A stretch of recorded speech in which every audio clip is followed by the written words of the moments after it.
This is Pastor French, and if you're enjoying this program and it is a benefit to you, we would love to have you as a subscriber. You can do so by clicking on the subscribe button below and then click on the bell. As a subscriber, you'll be notified when new programs are available. And now for today's topic. I talked last time about balancing emotion with wisdom and reason, which is no easy task. One of the things that make it difficult is because the emotional side of us is the first thing we experience. I heard someone say one time, a baby is born with a brain but not a mind. The mind is formed in the child as it begins to hear and understand and begins to store information.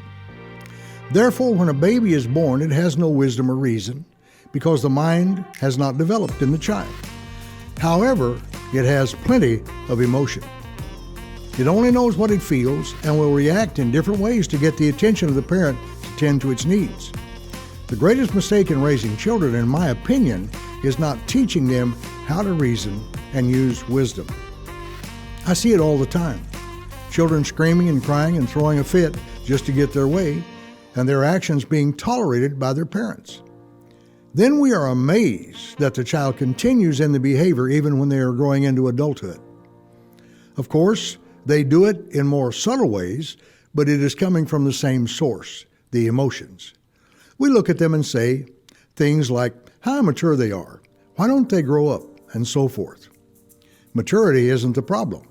They were never taught wisdom and reason, so emotion is all they have.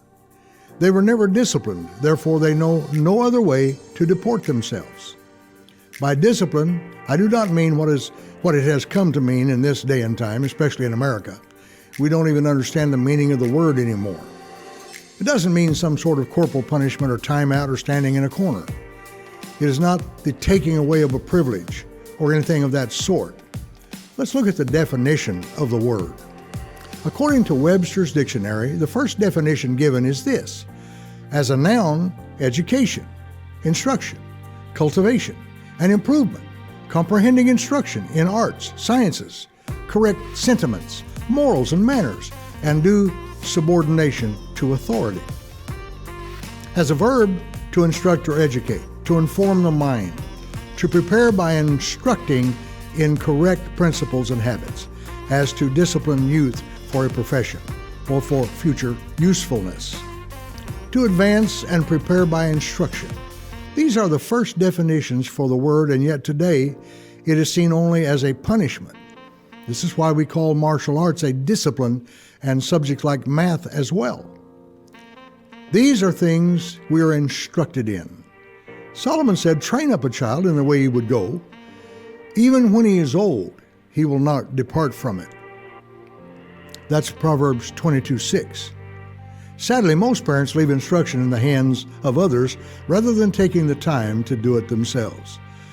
I do not mean by instruction the education we get in school. I'm talking about instruction in life. How to reason, think, conduct ourselves, make decisions, control our emotions, and so forth. These things are the responsibility of the family and should not be left up to institutions of learning, and that's something to think about. Thanks for watching, and remember, until next time, give love, give life, give Jesus.